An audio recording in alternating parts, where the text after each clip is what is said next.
الحمد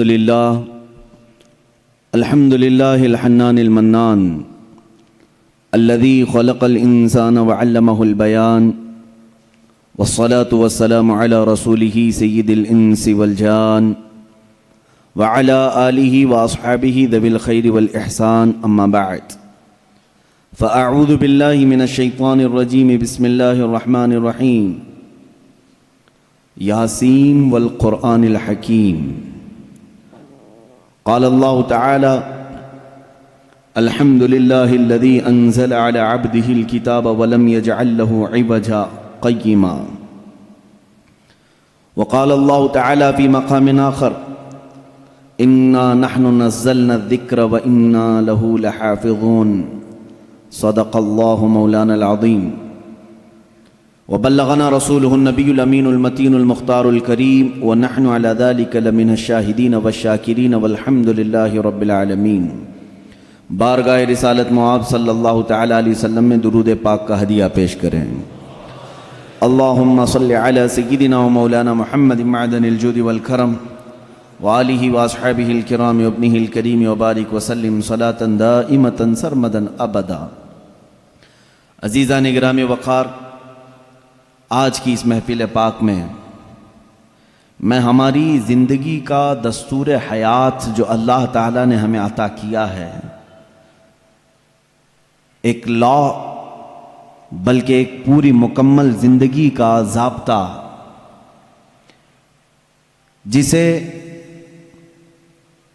ہم قرآن عظیم کہتے ہیں، اسی مکمل ضابطۂ حیات اور اس دستور حیات والی کتاب کے متعلق کچھ باتیں عرض کرنے کی کوشش کروں گا۔ ظاہر سی بات ہے، دنیا میں جو بھی چیز ہے اس کے استعمال کے طریقے بنانے والا خود ہی بتاتا ہے۔ کوئی بھی مشین اگر بنتی ہے تو اس کے ساتھ ایک بکلیٹ ہوتی ہے کہ اس کے استعمال کرنے کے طریقے کیا ہیں۔ آپ کوئی بھی گاڑی خرید کر کے لائیں تو اس میں بھی لکھا جاتا ہے کہ اس کے فنکشنز کیا کیا ہیں، فیچرز کیا کیا ہیں۔ تو ہر مشین اور ہر آلے کے استعمال کرنے کی چیزیں بنانے والا خود اس کے ساتھ دے دیتا ہے۔ اسی طرح میرے عزیزو، تمام جہاں کے انسانوں کو پیدا کرنے والے خالق نے انسان کی پیدائش سے لے کر موت تک کیسے جینا چاہیے، کیسے رہنا چاہیے، اس کے لیے جو ضابطہ بنایا ہے وہ قرآن بنا کر نازل فرمایا ہے۔ ہماری زندگی کا مکمل دستور اس میں لکھا گیا ہے۔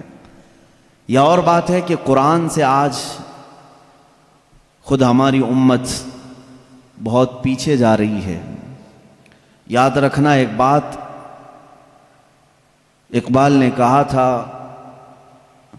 گر خواہی مسلمان زیستن نیست ممکن جز بقرآن زیستن۔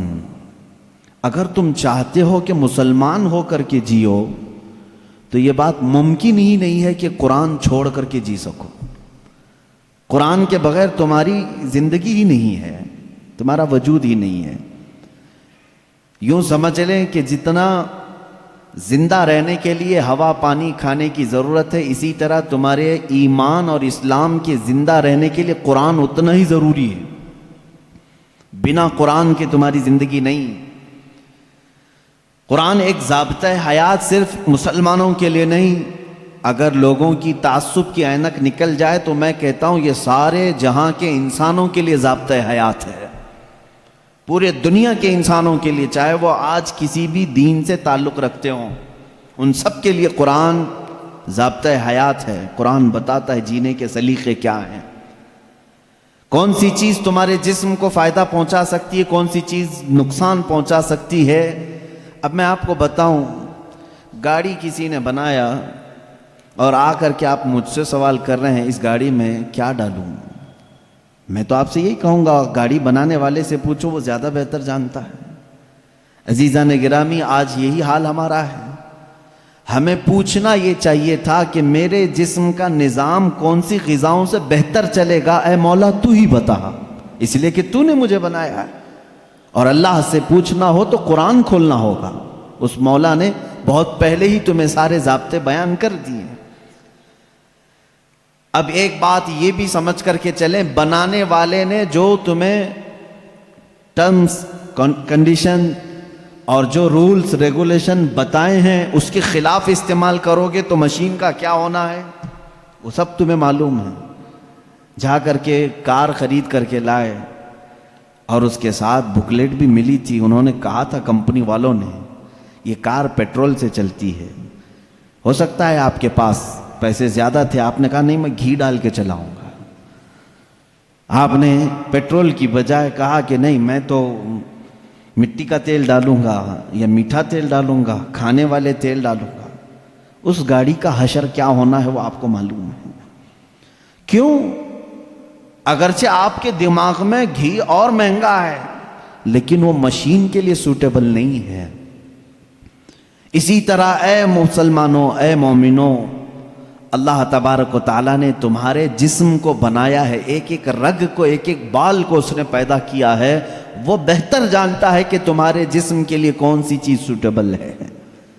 اس کے بتائے ہوئے تعلیمات کو چھوڑ کر کے اگر تم دنیا کی سنو گے تو ظاہر سی بات ہے یہ ایسی ہی ہے جیسے بنانے والے کو چھوڑ کر کے دوسرے سب کے پاس جا رہا ہے آدمی۔ آپ سب دنیا کے اصول جانتے ہیں، پیٹ درد ہو، سر درد ہو، پیر درد ہو، کہیں پر بھی کچھ ہو جسم، تو آپ کسی کسان کے پاس بھی نہیں جاتے، انجینئر کے پاس بھی نہیں جاتے، حالانکہ کسان کھیتی باڑی بہت جانتا ہے، اسے جا کر پیٹ درد کیوں نہیں بتاتے، اسے کیوں نہیں کہتے کہ آپریشن کر دو، آپ کو معلوم ہے وہ پھوڑے سے آپریشن کرے گا۔ انجینئر کے پاس آپ نہیں جاتے اپنے جسمانی بیماریوں کو دکھانے کے لیے، اس لیے کہ آپ کو معلوم ہے امراض جسمانی سے جس کا تعلق ہے وہ ڈاکٹر ہوتا ہے، اسی سے پوچھنا چاہیے کیونکہ وہ ہمارے جسم پر ریسرچ کر چکا ہے۔ عزیزان گرامی وقار، دنیا میں یہ فارمولہ تم عمل کرتے ہو تو پھر یہ بات یہاں کیوں نہیں تسلیم کرتے کہ پوری باڈی کو، ہمارے پورے شریر کو، پورے جسم کو جس نے بنایا ہے ہم اسی سے اپنے متعلق کیوں نہ پوچھیں میری روح کس سے بڑھتی ہے، میرا جسم کس سے بڑھتا ہے، میرے دل کی دھڑکنیں کس سے قابو میں رہتی ہیں، مجھے کون سی چیز زبان کے اندر لینی ہے، کس چیز سے مجھے بچنی ہے۔ اسی لیے میرے عزیزو آج میں یہ کہنا چاہوں گا کہ جز بقرآن نیست ممکن زیستن، قرآن کو چھوڑ کر کے جینا بھی ممکن نہیں ہے، جینا بھی ممکن نہیں ہے ہمارے لیے، اس لیے کہ وہ خلاق کائنات نے پیدا کیا اور ساتھ میں تمہیں زندگی گزارنے کے اصول بھی بتا دی۔ میں قرآن کے سمندر میں جاؤں اگر اور آپ کو آج لے کر کے جاؤں تو شاید اس میں سے نکل بھی نہیں پائیں گے آپ۔ ایک ایسے سمندر کا نام ہے یہ جس میں جو جتنا غوطہ لگایا اتنی موتیاں لے کر کے آیا، اور اس کے عجائبات، اس کے اسرار، اس کے رموز کبھی ختم نہیں ہوں گے۔ میں جانتا ہوں اکثر میرے مجمع میں نوجوانوں کی کثرت ہوتی ہے اور تقریباً کالج کے بھی ہیں، پڑھے لکھے بھی ہیں۔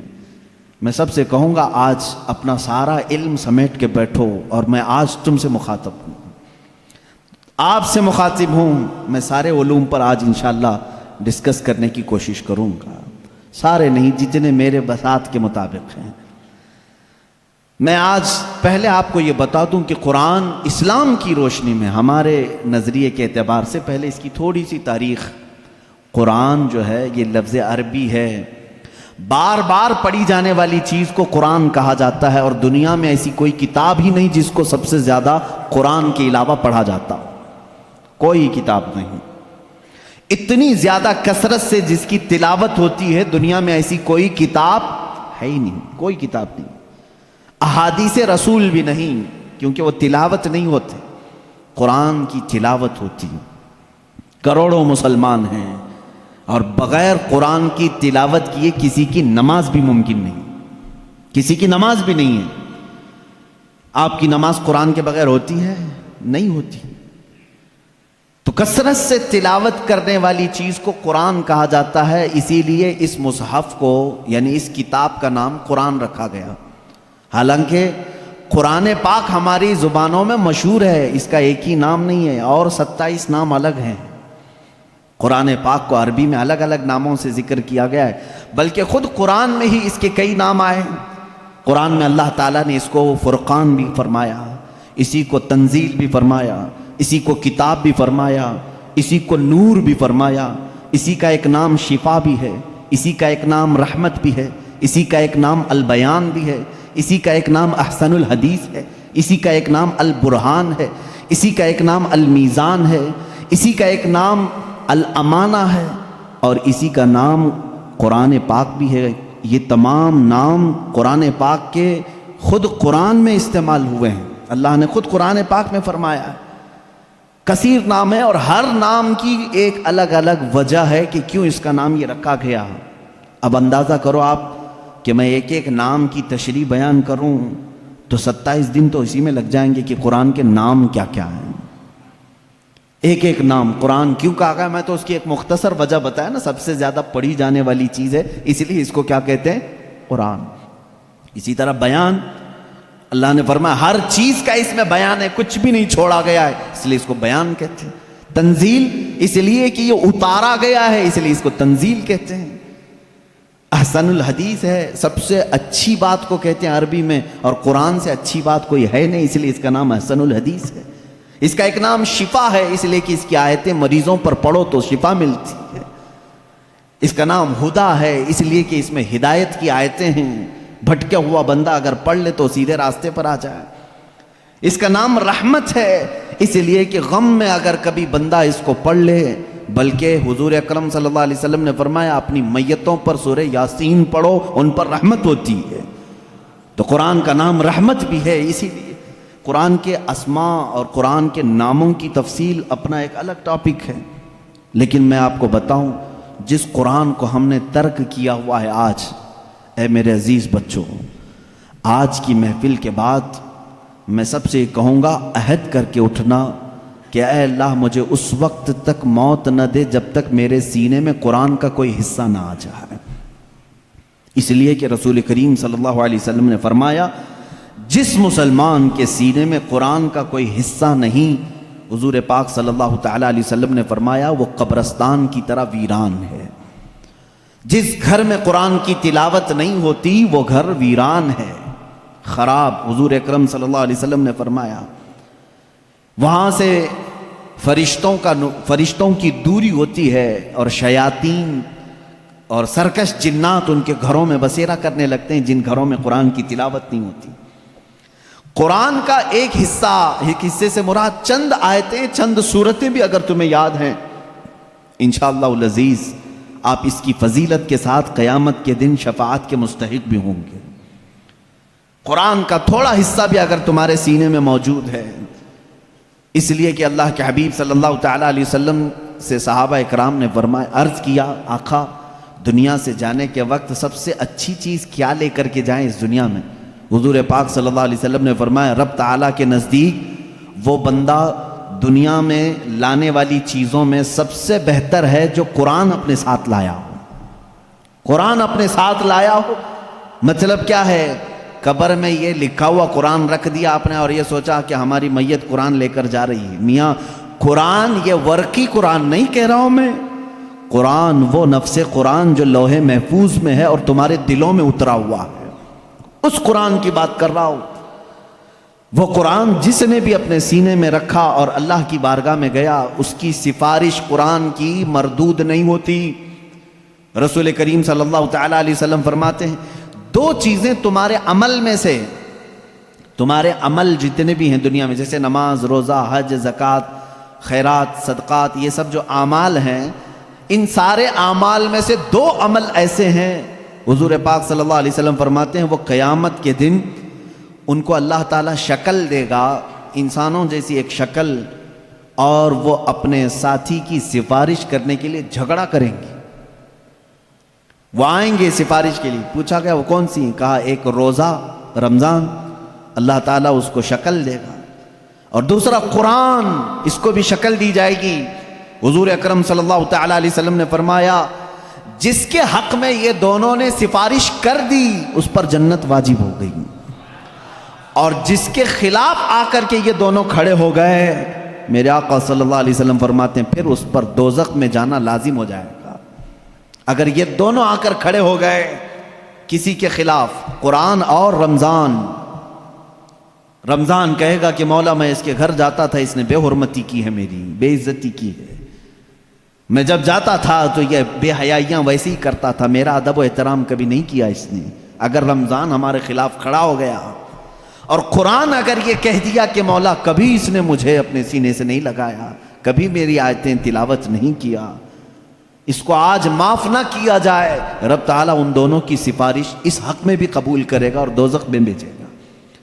اللہ کے رسول صلی اللہ تعالیٰ علیہ وسلم جو سید المعصومین ہیں، بخشے ہوئے ہیں، وہ دعا یہ کرتے تھے، اللہم اجعل القرآن حجتا لنا لا حجتا علینا، اے اللہ قرآن کو قیامت کے دن ہمارا سفارشی بنا، ہمارے خلاف مقدمہ کرنے والا نہ بنا۔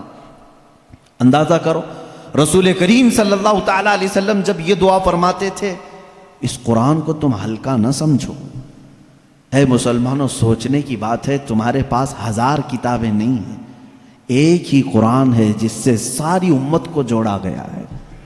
اور حد تو یہ بھی ہے، اسلام میں اسلام کے نام پر 70 سے زیادہ فرقے بنے، بہت فرقے بنے، ہر صدی میں کچھ نہ کچھ فرقے جنم لیتے رہے اور مرتے بھی رہے، آج بھی ہیں 70 سے زیادہ فرقے پائے جاتے ہیں، بلکہ خود شیعوں میں 70 فرقے ہیں، خوارج میں الگ فرقے ہیں، ان کے علاوہ اور دوسرے فرقے جیسے قادیانی ہیں، بدعقیدہ ہیں، جو اسلام کی کچھ نہ کچھ بنیادی چیزوں سے انحراف کرتے ہیں۔ لیکن میں آپ کو بتاؤں، تقریباً جتنے اسلامی فرقے ہیں سب کا اتفاق ہے کہ قرآن یہی ہے، کوئی اور نہیں۔ یہ 30 پارے جو قرآن کے ہیں اس پر سب کا اتفاق ہے۔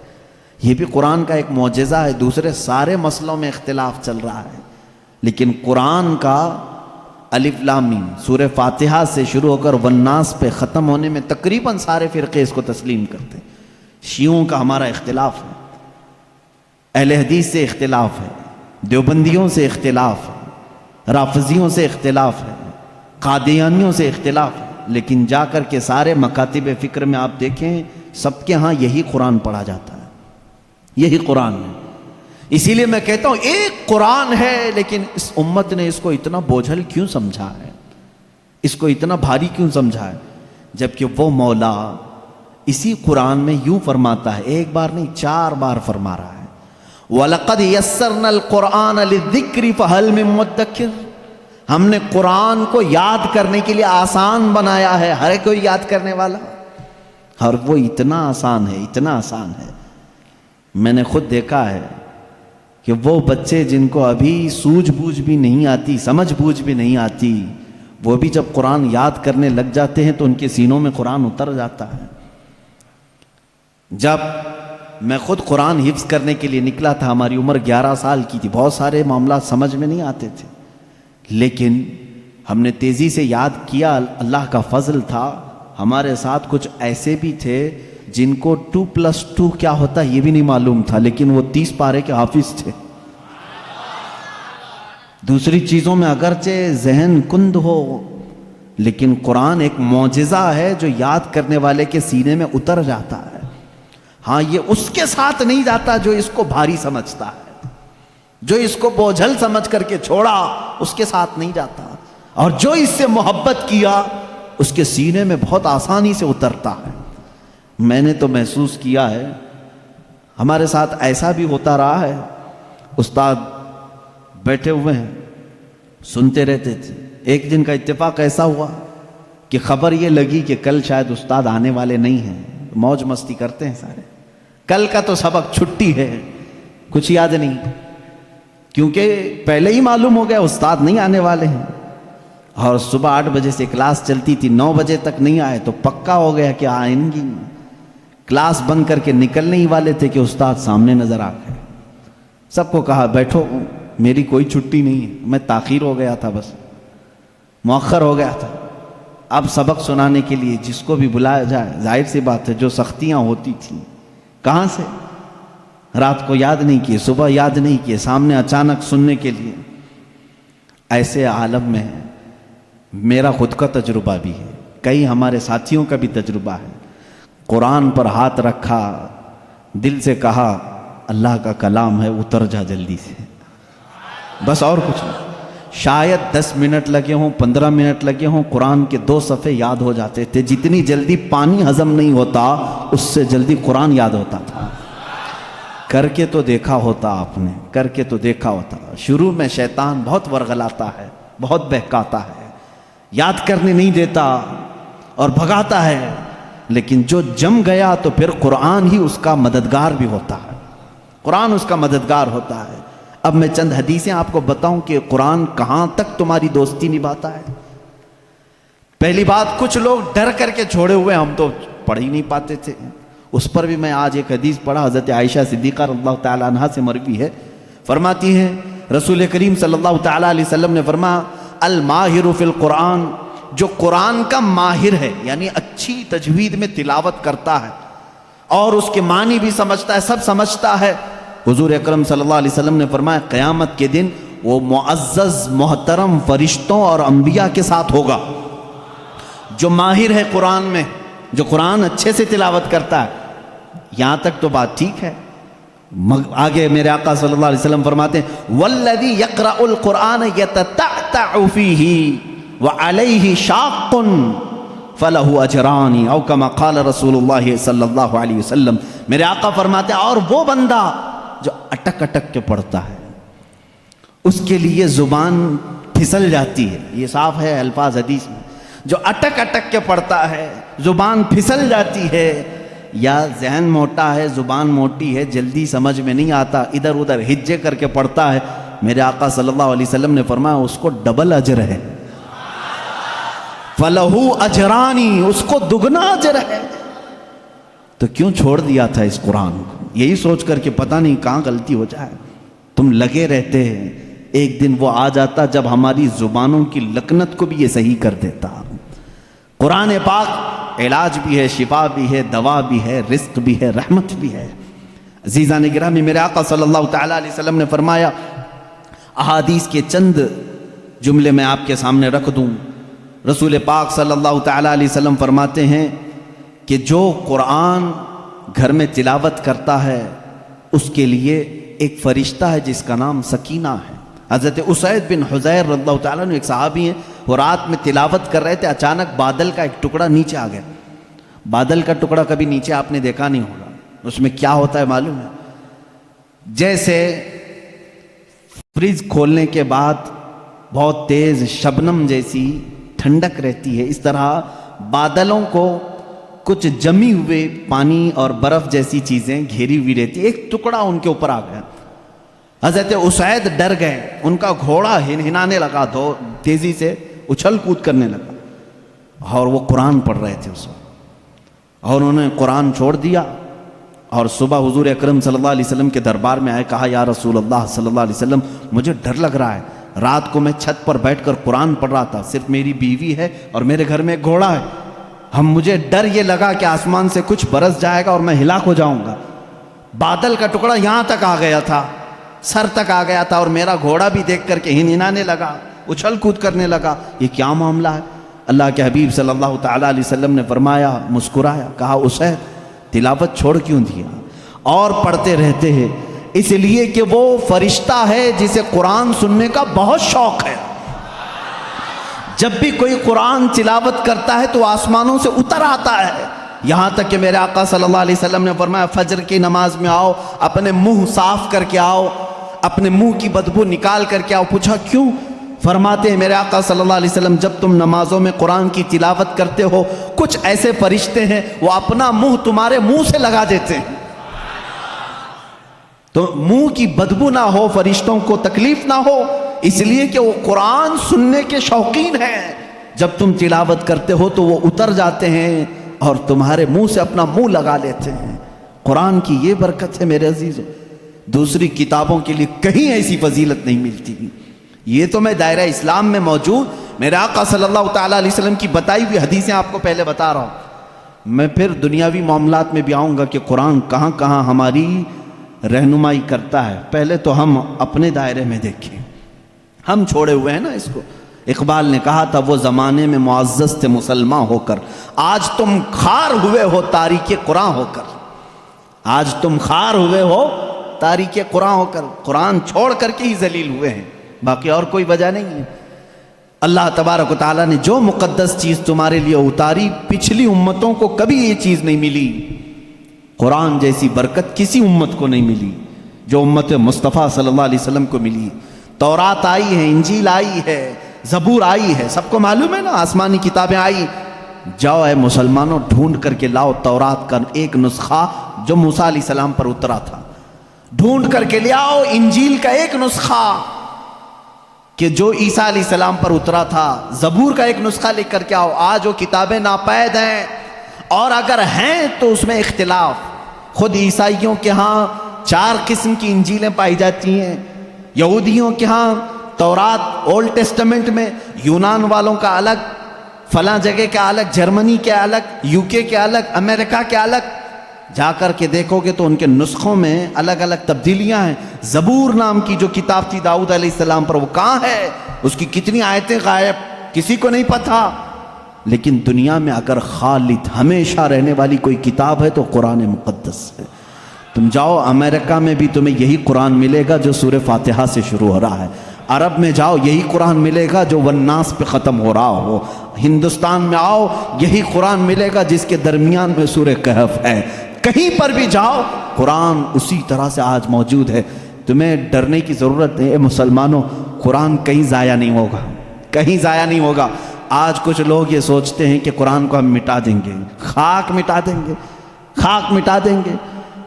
تم جیسے بہت آئے، تمہارے سے بڑے بڑے بلکہ سڑے سڑے بھی آئے، قرآن کا کچھ نہیں کر سکے، اس لیے کہ اس کے حفاظت کی ذمہ داری خود اللہ نے لی ہے۔ قرآن میں خود فرماتا ہے اِنَّا نَحْنُ نَزَّلْنَا الذِّكْرَ وَإِنَّا لَهُ لَحَافِظُونَ، ہم نے ہی قرآن کو اتارا ہے اور ہم ہی اس کی حفاظت کرنے والے ہیں۔ اب اللہ کے ذمے میں ہے، اسی لیے قرآن کی حفاظت کا ذمہ امت کو نہیں دیا گیا، ورنہ یہی حال ہوتا جیسے پہلے کی امتوں نے کیا۔ عیسائی علماء کیا کرتے تھے؟ امیروں کے لیے الگ آیتیں بتاتے تھے، غریبوں کو الگ آیتیں بتاتے تھے، پیسہ لیتے تھے، آیتیں بدل دیتے تھے۔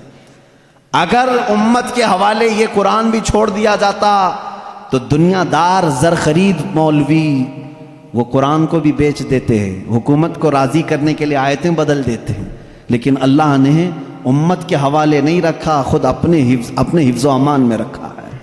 قرآن کو کوئی بدل نہیں سکتا، لا تبدیل لکلمات اللہ، رب تعالیٰ خود فرما رہا ہے اللہ کے ایک کلمے میں بھی تبدیلی نہیں۔ خوف کس بات کا تمہیں؟ اس کی قرآن کی اتنی حفاظت کی گئی ہے کہ اس کے سارے الفاظ گن کے رکھ لیے گئے ہیں، ایک لفظ بھی اگر کم ہو گیا تو پتہ چل جائے گا یہ قرآن نہیں ہے۔ الفاظ تو دور کی بات ہے میرے عزیزو، اس کی صورتیں محفوظ ہیں، 114 صورتیں ہیں، اس میں ایک کم بھی نہیں ہوگی، زیادہ بھی نہیں ہوگی۔ ہم یہ سب محفوظ ہیں، جو عالم ہوگا، جو حافظ ہوگا، کروڑوں کی تعداد میں علماء بھی ہیں، وہ سب کو معلوم ہے، یعنی قرآن کی یہ باتیں جاننے والے علماء کی بات کر رہا ہوں، سب کو معلوم ہے کہ قرآن میں 114 صورتیں ہیں، 540 رکوع ہیں۔ اتنا ہی نہیں بلکہ اس کے جو ہے حرف بھی گن لیے گئے، آیتیں بھی گن لی گئی ہیں، 6666 آیتیں ہیں، حروف بھی گنے گئے ہیں، زبر بھی گنے گئے ہیں، زیر بھی گنے گئے ہیں، بلکہ اس کے نقطے بھی گن کے رکھے گئے ہیں، کہیں ایک نقطہ بھی کم نہیں کر سکو گے۔ اس قرآن کی اتنی جو حفاظت ہے، آج میں آپ کو بتاؤں، کبھی کسی نان مسلم کے پاس جاؤ اور اگر وہ تم سے یہ سوال کرے تو مسلمان ہے، اسلام ہی سچا دھرم ہے، کیا تمہارے پاس پروف ہے اس چیز کا؟ تم کیا کہو گے؟ حضور صلی اللہ تعالیٰ علیہ وسلم کے معجزے سناؤ گے؟ انکار کرے گا۔ میرے آقا صلی اللہ تعالیٰ علیہ وسلم نے چاند کے 2 ٹکڑے فرمائے، سورج کو پلٹا دیا، بہت سارے معجزے ہیں، وہ کہے گا میں نہیں مانتا ان چیزوں، وہ اس زمانے میں تھے، میں کہاں دیکھا ہوں۔ اگر تم اس کے سامنے اسلام کی عظیم فتوحات کو دکھاؤ گے، وہ کہے گا میں نہیں مانتا، یہ سب کہانیاں ہوں گی، ہمارے بھی بھگوانوں کے ذکر اس طرح سے کیے گئے ہیں، اسی طرح کی باتیں ہمارے پاس بھی موجود ہیں، ہر کوئی کہے گا۔ تمہارے پاس اگر اپنے حق ہونے کی کوئی علامت آج بھی موجود ہے تو صرف قرآن پاک ہے۔ اسے کہو میرے سچے مذہب پر اور اچھے مذہب پر قائم ہونے کی سب سے بڑی دلیل، سب سے بڑا پروف قرآن ہے۔ لا کر کے دکھاؤ اس طرح کی کوئی دوسری کتاب کسی کے پاس ہو۔ کم سے کم 1400 سال سے جو محفوظ چلی آ رہی ہے دنیا میں، کسی لیبارٹری میں بھی، کسی لائبریری میں بھی اتنی پرانی کوئی کتاب آج محفوظ موجود ہے ہی نہیں۔ یہ میری بات نہیں، ساری دنیا کا جو دوسرے ریلیجن سے تعلق رکھتے ہیں ان کا بھی یہی قول ہے کہ قرآن سے زیادہ محفوظ اس دنیا میں اب کوئی چیز نہیں رہ گئی۔ اس کی حفاظت کو اللہ نے اس طرح سے ترتیب دے کر فرمایا ہے کہ مسلمان اپنے بچوں کو حافظ قرآن بناتے ہیں اور اس کی حفاظت میں لگے ہوئے ہیں۔ اللہ تعالیٰ نے سینوں کو چنا ہوا ہے اس قرآن کی حفاظت کے لیے۔ خیر میرے عزیزوں، احادیث کریمہ میں یہ ہے، حضور اکرم صلی اللہ تعالیٰ علیہ وسلم فرماتے ہیں قیامت کے دن ایک بندہ آئے گا جو قرآن تلاوت کرتا تھا، اس کے حساب کی باری آئے گی تو رب تعالیٰ اس سے فرمائے گا اقرأ القرآن وارتقی ورتل، اے بندے قرآن یہاں پر بھی پڑھ جیسے دنیا میں پڑھتا تھا، جیسے تو قرآن پڑھتا تھا یہاں پر بھی پڑھ، اور جب تک وہ پڑھتا رہے گا رب تبارک تعالیٰ فرماتا ہے ورتقی ورتل، ایک آیت پڑھ ایک درجہ اوپر، دوسری آیت پڑھ دوسرا درجہ اوپر، تیسری آیت پڑھ تیسرا درجہ اوپر۔ جنت میں وہ درجے طے کرتا جاتا رہے گا، جہاں جا کر کے وہ قرآن کی تلاوت ختم کرے گا کہا جائے گا یہی تیرا درجہ ہے۔ میرے آقا صلی اللہ تعالیٰ علیہ وسلم سے پوچھا گیا کہ کیا یہ قرآن جب تک وہ تلاوت کرتا رہے گا اس کے درجے بلند ہوتے رہیں گے؟ حضور اکرم صلی اللہ علیہ وسلم کی حدیث میں ہاں، میں نے جنت میں دیکھا ہے قرآن کی تلاوت کرنے والوں سے اوپر کسی کا درجہ آیا ہی نہیں، کیونکہ یہ تلاوت کرتے کرتے، کیونکہ جو کچھ بھی جنت حاصل کرنے کا آپشن ہے نا وہ دنیا میں ہی تو ہے۔ تم اتنی نمازیں پڑھو تو یہ جنت ہے، اتنے روزے رکھو تو یہ جنت کا دروازہ تمہارے لیے، حج کرو تو یہ جنت کا دروازہ تمہارے لیے، سارے آپشن جنت حاصل کرنے کے دنیا میں ہیں۔ یہ دارالعمل ہے، مرنے کے بعد عمل ختم ہو جائے گا، لیکن قیامت میں صرف ایک عمل ہے جس کو پھر رب تعالیٰ ریپیٹ کروائے گا۔ وہاں نہیں کہا جائے گا نماز پھر سے پڑھ کے دکھا، حج کر کے دکھا، روزہ رکھ کے دکھا، ختم ہو گئے اعمال، لیکن قرآن پڑھنے والے کو کہا جائے گا اب بھی چاہتا ہے تو پڑھ اور اوپر چل جا اور بڑھتا جا۔ تو جس کو قرآن آتا ہوگا وہ پڑھتا جائے گا اور درجے طے کرتا جائے گا۔ یہ فضیلتیں میرے آقا صلی اللہ تعالیٰ علیہ وسلم نے سنائی، اور یہ جو حدیثیں میں ذکر کر رہا ہوں متفق علیہ اور صحیح احادیث آپ کے سامنے ذکر کر رہا ہوں۔ یہاں تک کہ حضور اکرم صلی اللہ تعالیٰ علیہ وسلم کی ایک حدیث ہے، قیامت کے دن وہ بچے جنہوں نے قرآن کو اپنے سینے میں رکھا تھا وہ بلائے جائیں گے، اللہ کا کلام یاد کیا، تو جب وہ آئیں گے تو رب تبارک و تعالیٰ ان بچوں کو بعد میں فرمائے گا ان کے والدین کے سر پر پہلے تاج رکھا جائے۔ البس والداہ تاجا یوم القیامت، رسول کریم صلی اللہ علیہ وسلم فرماتے ہیں قیامت کے دن ایسا تاج پہنایا جائے گا جس سے سورج کی روشنی بھی پھیکی پڑے۔ اہل محشر پوچھیں گے یہ کیا نبی ہیں، یہ صدیق ہیں، یہ کون ہیں؟ تو فرشتے کہیں گے نہ یہ نبی ہیں، نہ صدیق ہیں، نہ شہداء ہیں، بلکہ صرف ایک حافظ قرآن کے ماں باپ ہیں، صرف ایک حافظ قرآن کے ماں باپ ہیں۔ جب ماں باپ کو تاج پہنایا جا رہا ہے تو جس کے سینے میں قرآن تھا اس کو کیا کیا جائے گا؟ رب تعالیٰ اس کے لیے فرماتا ہے، میرے آقا صلی اللہ علیہ وسلم نے فرمایا اس حافظ قرآن کو بلایا جائے گا اور اس سے کہا جائے گا ایسے 10 لوگ تیرے خاندان کے جن پر دوزخ میں جانا واجب ہو گیا، ان کا ہاتھ پکڑ، صرف اس کی برکت سے میں ان کی جہنم کی سزا کو معاف کر کے تیرے ساتھ جنت عطا کروں گا۔ اس کی سفارش قبول کی جائے گی۔ لیکن یاد رکھیں میرے عزیزو، حافظ قرآن قرآن کی آیات پر عمل کرتا ہو، اس کا ادب بھی کریں، احترام بھی کریں۔ آج زمانے میں حفاظ قرآن کے ساتھ بہت ہی برے سلوک دیکھنے کو ملتے ہیں۔ یاد رکھنا قیامت کے دن وہ اس عذاب میں مبتلا ہوں گے جو قرآن کی بے حرمتی کرنے والے کا عذاب ہوگا، کیونکہ وہ حافظ قرآن کی بے ادبی کرتے ہیں۔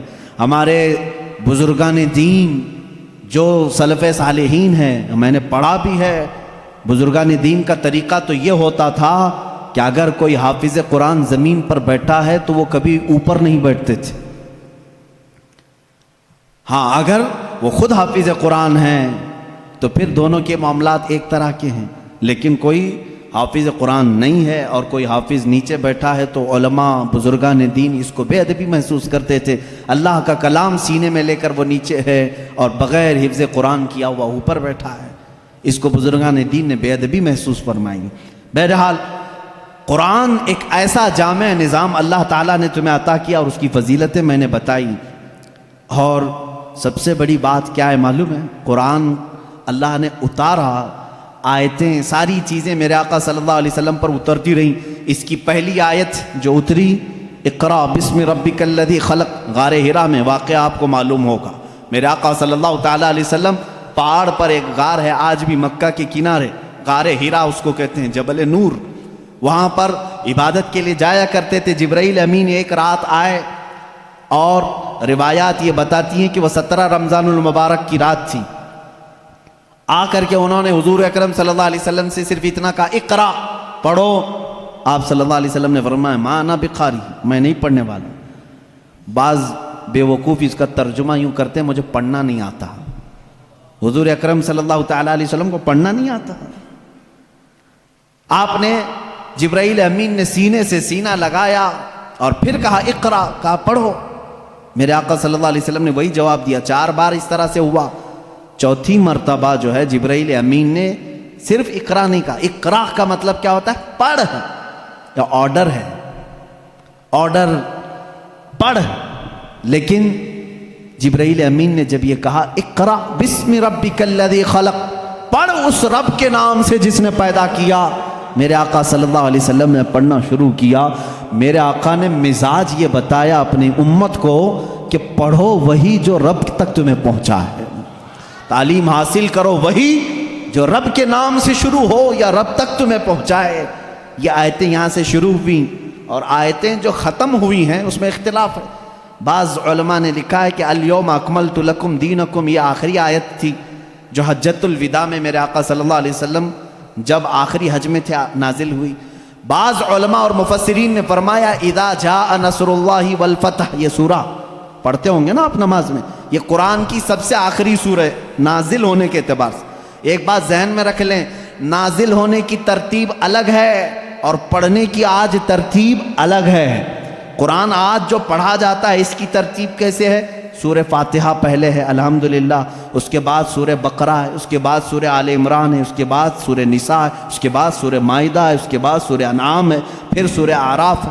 اس طرح سے یہ سورتیں چلی اور ختم کہاں پہ ہوئی؟ سورہ والناس، قل اعوذ برب الناس ملک الناس پڑھتے ہیں نا، یہ آخری سورہ. یہ پڑھنے کی ترتیب ہے لیکن نازل ہونے کی جو ترتیب ہے وہ الگ ہے. پہلے آیتیں نازل ہوئی تھی 5. یہ باتیں میں کیوں بتا رہا ہوں یہ لاسٹ میں آپ کو خود سمجھ میں آ جائے گا. ذہن میں اتنا رکھ لینا، سب سے پہلے کون سی آیتیں نازل ہوئی؟ اقرا بسم ربک الذی خلق. آج بھی جب بچوں کی بسم اللہ خوانی ہم کراتے ہیں تو یہی آیتیں پڑھاتے ہیں بچے کو. سب سے پہلے یہی پڑھاتے ہیں. 5 آیتیں میں پڑھ بھی دیتا ہوں.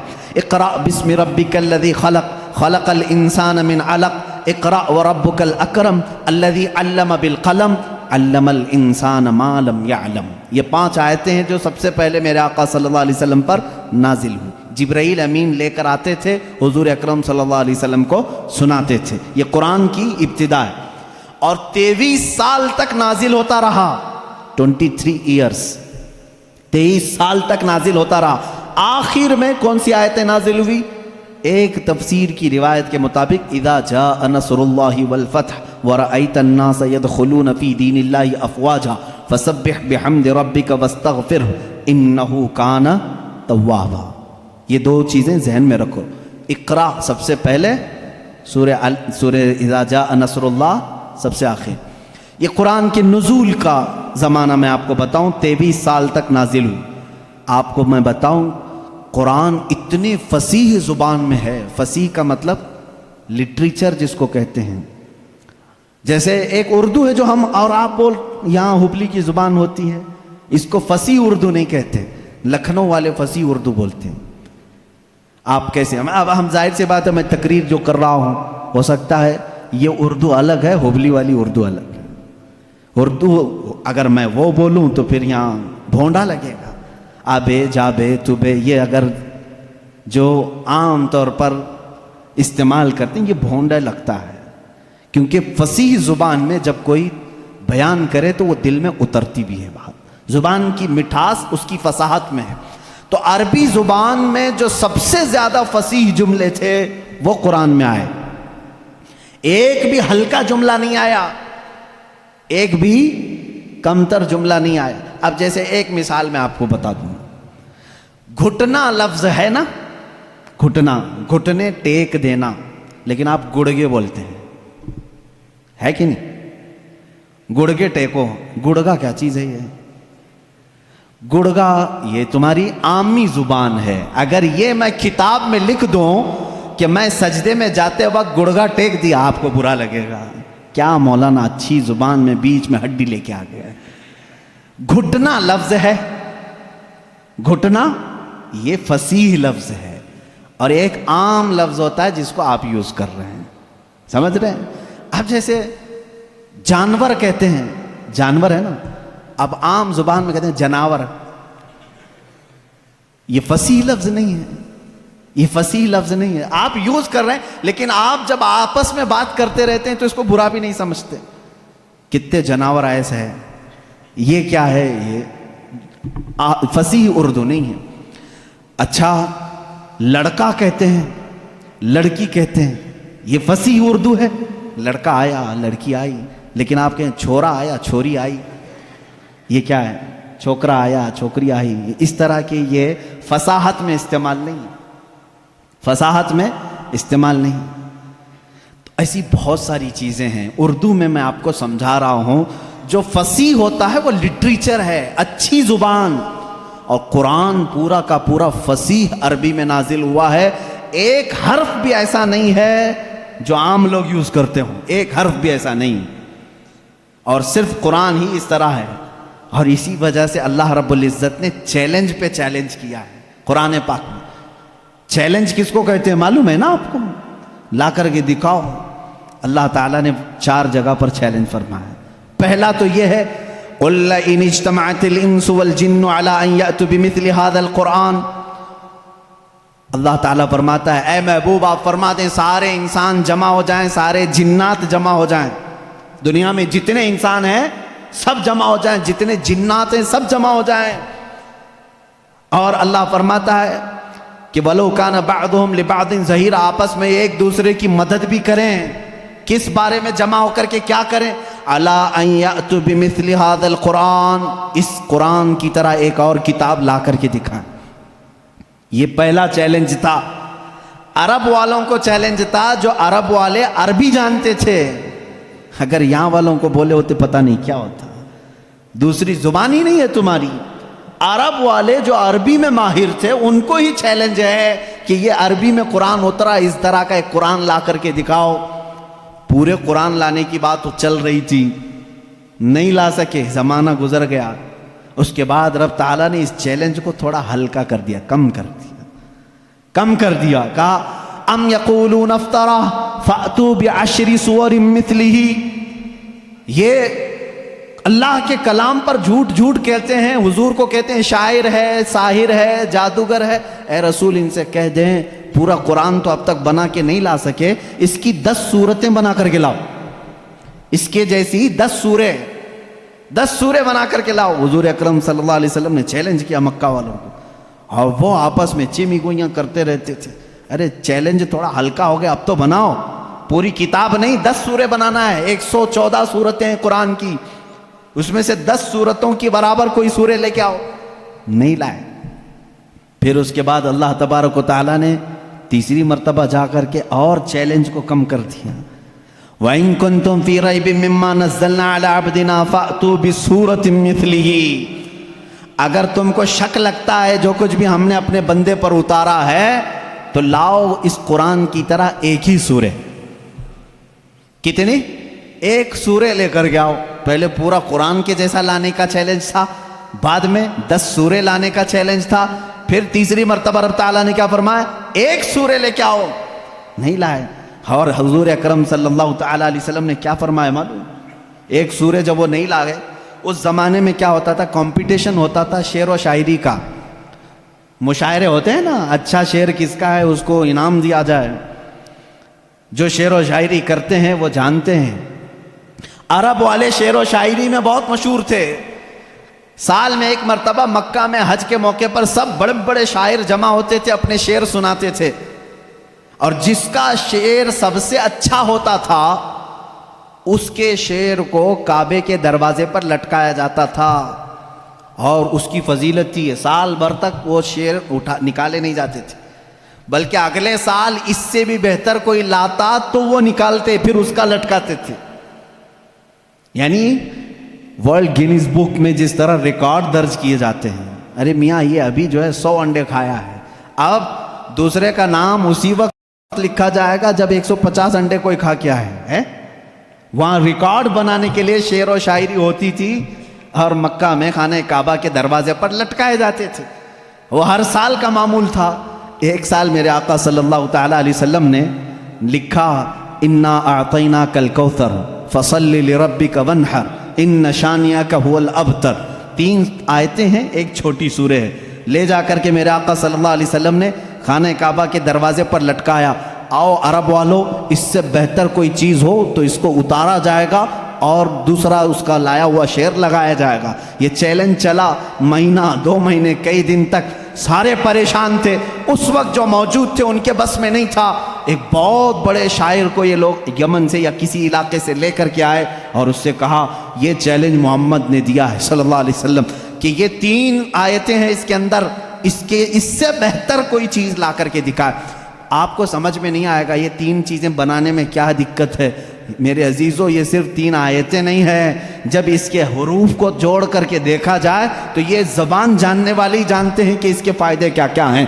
وہ بڑا شاعر آیا جو بات بھی شعر و شاعری میں کرتا تھا، اگر وہ پوچھتا کسی سے آپ خیریت سے ہیں تو وہ شعر سے ہی پوچھتا تھا، اگر اس سے آپ پوچھتے کھانا کھائے جواب بھی شعر میں دیتا تھا۔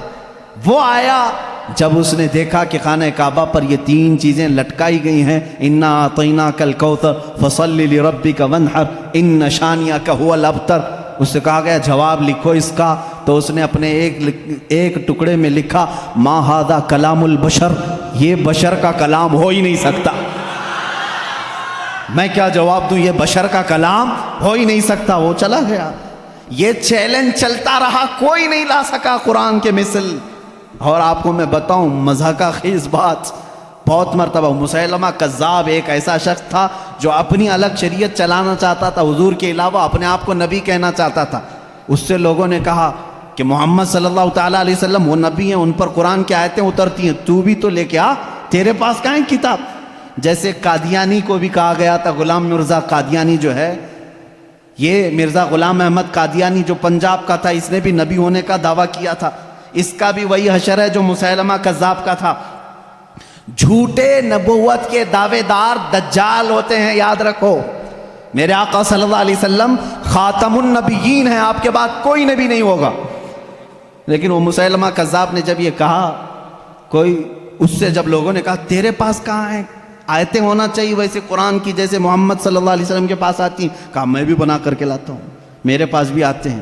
تو بہت دن تک سوچا اور پھر اس کے بعد خود سے ہی اپنے دماغ سے بنانے لگا کہ الفیل ملفیل وما ادراک ملفیل، قرآن کی سورہ ہے نا القاریۃ ملقاریہ وما ادراک ملقاریہ، اس سورہ کے وزن پہ اس نے اپنے سے بنایا الفیل ملفیل وما ادراک ملفیل ذنبہ صغیر وخرطومہ طویل، یہ بنایا لے کر کے آیا سارے لوگوں کے سامنے۔ کیا مطلب ہے معلوم ہے اس کا؟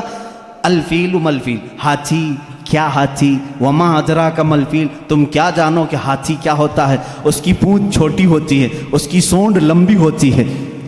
ابھی یہاں ہنس رہے ہیں، عرب والے تو اس پر پیٹ پکڑ کر ہنسنے لگے، کیا بنا کے لایا بیوقوف۔ سب اسی وقت ہنس پڑے۔ ظاہر سی بات ہے 14 صدیوں کے بعد مسلمان اس کی بات پر ہنس رہے ہیں تو عرب والے کتنا ہنسے ہوں گے۔ گیا بھاگ کر کے، نہیں بنا لا سکا۔ اب اس کے بعد عرب مکہ والے بڑے بڑے جو مالدار تھے وہ لوگ جمع ہوئے اور کہا جو بھی عرب کے بڑے بڑے شاعر ہیں ان کو لاؤ، پیسے دو اور بناؤ کچھ بھی، ہمارے لیے جینا دشوار کر کے رکھی ہیں یہ آیتیں، یہ چیلنج پہ چیلنج دے رہے ہیں اور ہم بنا کر کے لا نہیں پا رہے ہیں۔ پورے شاعروں کو جمع کی، ان کو بڑے بڑے نذرانے دی، کتنا چاہیے پیسہ سب لو، جاؤ اس کے برابر بنا کے لاؤ۔ وہ سب گئے شاعر، اور گئے کھا پی کر کے موٹے ہوئے، اگلے سال آئے کچھ بھی نہیں لے کے آئے۔ سال بھر ہو گیا، پورے سیٹوں نے پھر کہا لائے نہیں، کہا نہیں بن ہی نہیں پایا، تھوڑے اور پیسے دے دو اگلے سال بنا کے لائیں گے۔ پھر پیسے ان کے اکاؤنٹ میں جمع ہوئے ہوں گے اس زمانے میں، جو بھی اکاؤنٹ رہا ہو، پھر دیے، جیسے آج شاعروں کو پہلے اکاؤنٹ میں ڈالنا پڑتا ہے، اس لیے میں لفظ اکاؤنٹ کا ذکر کر رہا ہوں۔ ان کو اور پیسے دیے، پھر پیسے لیے اور گئے۔ جا کر کے دوسرے سال، اب ظاہر سی بات ہے اب تو مار کھاتے، نہیں لاتے پیسے، پچھلے سال کے بھی بقایا تھے، اس سال بھی تھے۔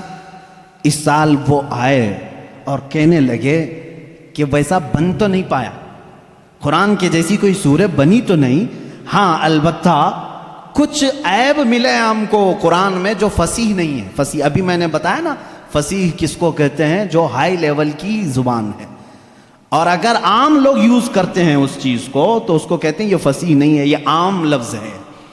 جیسے میں نے اردو میں بتایا گڑگا، یہ عام لفظ ہے۔ انہوں نے کہا 4 لفظ ہم کو ایسے ملے ہیں جو عربی گرامر کے حساب سے فٹ نہیں بیٹھتے، عربی گرامر میں ایسا یوز نہیں ہوتا۔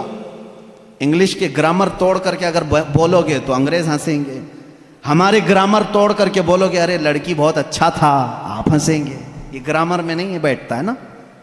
اسی طرح ان شاعروں نے کہا 4 لفظ قرآن میں ایسے ملے ہیں جو گرامر سے ہٹے ہوئے ہیں۔ کہا چلو یہ بھی بڑی بات ہے، یہ بھی بڑی بات ہے، تم بنا کر کے نہیں لائے لیکن قرآن کے کچھ ایسی چیزیں ڈھونڈ کے تو لائے ہو جو قرآن میں عیب ہے۔ کہا جلدی بتاؤ کیا ہے؟ کہا 4 چیزیں ہیں۔ توجہ چاہتا ہوں میرے عزیز، یہ ذہن میں رکھنا، حضوا ایک لفظ آیا ہے۔ ان جاہلوں نے کہا، وہ شاعروں نے، بڑے بڑے شاعر تھے، حضوا نہیں یوز کرتے عربی میں، استہزاء، یعنی مذاق کے لفظ کو کیا کہتے ہیں عربی میں؟ استہزاء، لیکن قرآن میں حضوا یوز ہوا۔ تو انہوں نے کہا حضوا یہ عام لفظ ہے، یہ ایسا نہیں یوز ہونا چاہیے تھا۔ کہا دوسرا کیا ہے؟ جلدی بتاؤ۔ کہا کبیر بڑے کو کہتے ہیں لیکن قرآن نے اس کو کبار کہا ہے۔ کبار کون یوز کرتا ہے؟ ان شاعروں نے کہا کبار یہ گرا ہوا لفظ ہے، کبیر یوز کرتے ہیں، اچھے لوگ جو ہیں وہ کبیر یوز کرتے ہیں، کبار نہیں۔ 2 لفظ ہوئے، حضوا، کبار۔ پھر تیسرا لفظ انہوں نے کہا لشیئن آتا ہے، لشیئن، یہ گرامر کے حساب سے فٹ بیٹھتا ہے، لیکن قرآن نے لشیئن کہا پیش کے ساتھ، یہ بھی گرا ہوا۔ پھر کہا اچھا اور کیا ملا؟ کہا عجیب ہوتا ہے، جیسے کوئی بھی عجیب چیز کو دیکھتے ہیں عربی میں بھی اس کو عجیب کہتے ہیں، عجیب، لیکن قرآن نے اس کو عجاب کہا ہے۔ عجاب یہ گرا ہوا لفظ ہے، عجاب کہاں آتا؟ یوز نہیں ہوتا عرب میں۔ تو یہ سیٹھ لوگ بڑے خوش ہو گئے، چلو کچھ تو کمیاں ڈھونڈ کے لائے ہیں 2 سال کی محنت کے بعد، چلو محمد صلی اللہ علیہ وسلم کے پاس آئے، کہا ہے محمد صلی اللہ علیہ وسلم آپ کے چیلنج کو ہم نے ایکسیپٹ کیا، صورتیں تو نہیں لائے لیکن تمہارے قرآن میں 4 ایسی باتیں ہیں جو فصیح نہیں ہیں، عام ہیں، گرامر سے گری ہوئی ہیں۔ حضور صلی اللہ تعالیٰ علیہ وسلم نے پوچھا بھی نہیں کیا ہے کیا نہیں، کہا میں تم سے بات نہیں کروں گا، تم سے بات نہیں کروں گا، تم اور میں ہوں نا، ہمارے دونوں کے بیچ میں کوئی ایک بڑا فیصلہ کرنے والا ہونا چاہیے۔ کون طے کرے گا؟ کون طے کرے گا کہ یہ عربی گرامر کے حساب سے فٹ بیٹھتے ہیں کہ نہیں بیٹھتے ہیں، فصیح ہے کہ غیر فصیح ہے؟ تو حضور صلی اللہ تعالیٰ علیہ وسلم نے یہ فیصلہ بھی ان کے ہی حوالے کر دیا، جاؤ تم ہی ڈھونڈ کے لاؤ کوئی ایسا بڑا آدمی جو میرے اور تمہارے درمیان فیصلہ کرے گا۔ تو انہوں نے کہا ٹھیک ہے ڈھونڈتے ہیں۔ ڈھونڈ کر کے جانتے ہو کس کو لائے ہو؟ ایک 97 برس کا بڈھا تھا، 97 ایئرز کا، وہ اپنی لینگویج کو اتنی محفوظ رکھتا تھا کہ شہر کی لینگویج مکس نہ ہو جائے، اس کے لیے وہ پہاڑوں پہ رہتا تھا، اس کو اپنی لینگویج پر فخر تھا، اس سے زیادہ عرب میں کوئی فصیح آدمی نہیں تھا۔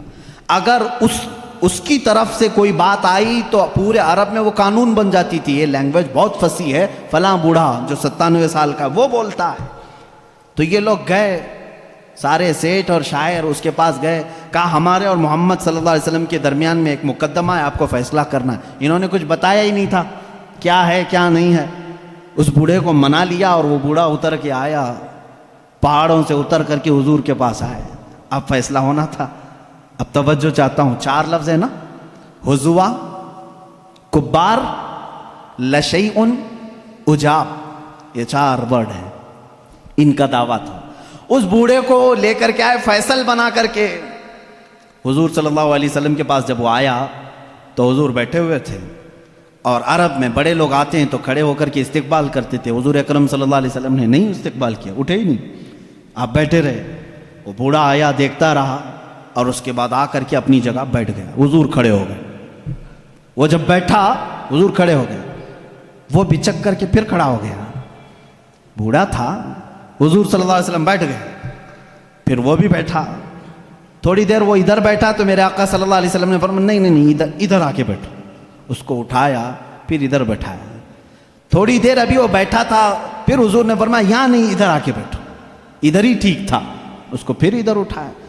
بھائی 97 سال کے بوڑھے کو اگر بار بار اٹھاؤ گے بٹھاؤ گے سنک جائے گی، کیا ہوگا؟ پھر اس کے بعد اس کو حضور نے کہا تیسری مرتبہ، ارے نہیں، آمنے سامنے بات کرنا اچھا، یہاں سے اٹھو، سامنے آؤ۔ ارے میاں اب تو اس کی حالت خراب ہو گئی، اٹھا اور غصے میں بولنے لگا، یا محمد انی شیخ کبار اتتخذنی ہزوا وان منکم ھذا لشیء عجاب۔ اس بوڑھے نے کیا کہا معلوم ہے؟ اے محمد انی شیخ کبار، میں بوڑھا آدمی ہوں، اتتخذنی ہزوا، کیا تم میرا مذاق کر رہے ہو؟ وَإِنَّ مِنْكُمْ هَذَا لَشَيْءٌ عُجَابٌ، اور ایسا معاملہ تمہارے سے یہ بہت عجیب لگتا ہے۔ چاروں ورڈ اس نے ایک جملے میں یوز کیے۔ حضور اکرم صلی اللہ علیہ وسلم نے ان شاعروں کی طرف دیکھا، لائے بھی تو اس کو لائے ہو جو قرآن کی باتیں ہی یوز کر رہا ہے۔ بیچارے اب ان کے پاس منہ جھکا کر جانے کے علاوہ کیا چاہ رہا تھا؟ فیصلہ ہو گیا اس دن۔ یہ بوڑھا جو بات کہتا ہے وہ فصیح بات کہتا ہے۔ بعد میں اس بوڑھے کو پتہ بھی نہیں تھا کہ یہ لوگ لائے کس بات کے لیے تھے، کس چیز کا فیصلہ کرنے کے لیے لائے تھے۔ ہو سکتا ہے بعد میں جا کر کے اس کو بہت جھگڑا ہوا ہوگا کہ ہم تو یہی 4 باتوں کو یہاں پر تمہیں بتانے کے لیے لائے تھے کہ قرآن میں غیر فصیح وہی بول کے آ گئے۔ خیر، یہ ایسا ہی ہوا جیسے کسی بچے کو باپ یہ کہہ کر کے گھر پہ آنے والے سے کہتے ہیں کہہ دینا ابا سو رہے ہیں، ہاں؟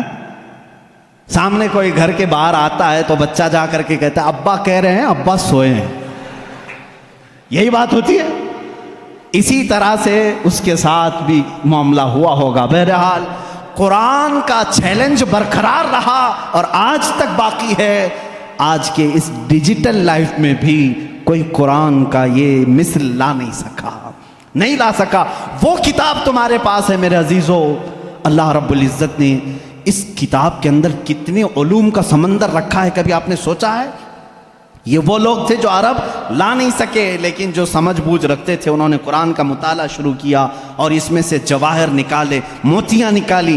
اب مختصر میں ذکر کرتا چلا جاؤں گا۔ سارے علوم قرآن میں ہیں۔ میں اس کو کالج کے جو اسٹوڈنٹس ہیں یا جو پروفیسرز ہیں یا جو لیکچرر ہیں یا جو ڈاکٹرز ہیں، انجینئر ہیں، جو بھی ہیں، وہ آج میری اس تقریر کے مخاطب ہیں۔ سنو، قرآن پاک میں وہ علوم جس کی ایجاد آج کے زمانے میں کہی جاتی ہو، میں 14 صدیوں پہلے کی ان آیات میں تمہیں صاف واضح بتا سکتا ہوں کہ کون کون سے علوم قرآن میں آئے ہیں۔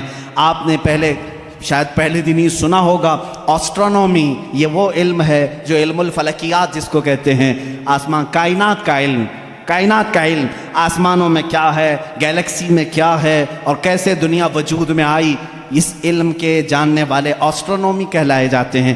آسٹرونومی کے بیسک فارمولے قرآن پاک میں ہے۔ جانتے ہیں آپ آسٹرونومی کی سب سے بڑی تحقیق کیا ہے؟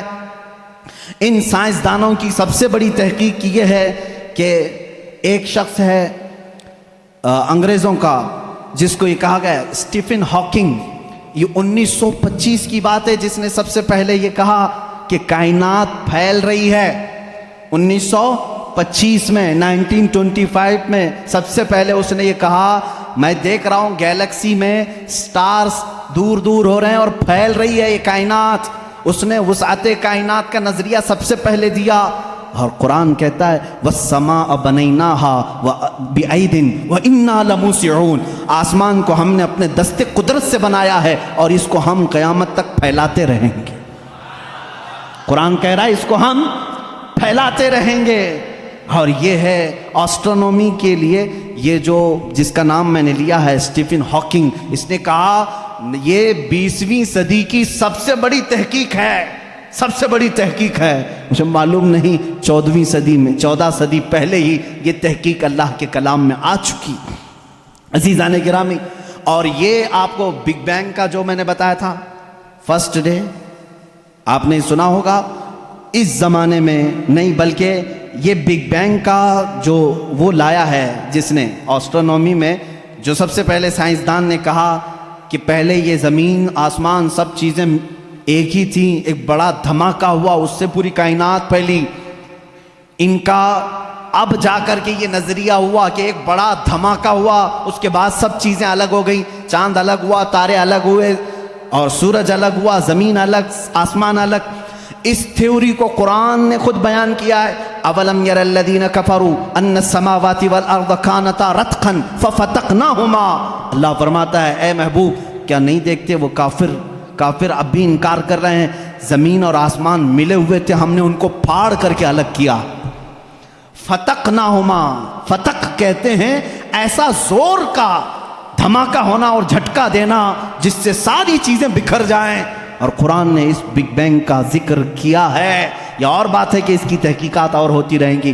ایسٹرولوجی جس میں علم نجوم ہے, اس کے متعلق بھی میں نے بتایا تھا کہ ستاروں کے متعلق بلیک ہول کا تذکرہ سورہ واقعہ میں موجود ہے. اللہ فرماتا ہے لا اقسم بمواقع النجوم, قسم ہے ان جگہوں کی جہاں جا کر کے ستارے فنا ہو جاتے ہیں, اس کو آج سائنسدان بلیک ہول کہتے ہیں. یہ ایسٹرولوجی ہے. اور بوٹانی جانتے ہوں گے آپ, علم نباتات, پودوں کا علم, یہ ایک پورا باضابطہ ایگریکلچر, اس پر تو یونیورسٹیاں قائم ہیں جس میں پودوں کی نشو و نما کے متعلق تحقیقات ہوتی ہیں. اور قرآن اس کی تمام تفصیلات بتا رہا ہے. وَمِن كُلِّ الثَّمَرَاتِ جَعَلَ فِيهَا زَوْجَيْنِ اثْنَيْنِ. اللہ فرماتا ہے ہر پھل میں ہم نے میل اور فیمیل رکھا ہے. آج کے سائنس کہہ رہا ہے ہر درخت میں میل اور فیمیل ہوتے ہیں. یہ قرآن کے وہ علوم ہے.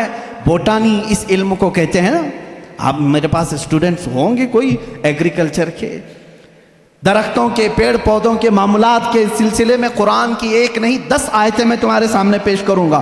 اس کے علاوہ زولوجی, ایسٹرولوجی کے علاوہ زولوجی جانوروں کا علم, حیوانات کا علم. اس علم پر بھی آج کروڑوں ڈالر خرچ کیے جاتے ہیں. زولوجی اور اینیملز کے اوپر ریسرچ کیے جاتے ہیں. زولوجی قرآن میں بیان ہے. تمہیں معلوم ہے وَمَا مِن دَابَّةٍ فِي الْأَرْضِ وَلَا طَائِرٍ يَطِيرُ بِجَنَاحِهِ إِلَّا أُمَمٌ أَمْثَالُكُمْ. ایک سائنسدان ہے, اس سائنسدان کا نام میں تذکرہ نہیں کر رہا ہوں, اس نے سب سے پہلے کہا جانوروں میں بھی انسانوں جیسی کچھ عادتیں ہیں, میں نے ان پر تحقیق کی ہے. اس سائنسدان نے کہا. اور رب تعالیٰ فرماتا ہے زمین میں کوئی جانور ایسا نہیں, اور اڑنے والے پرندوں میں کوئی ایسا نہیں.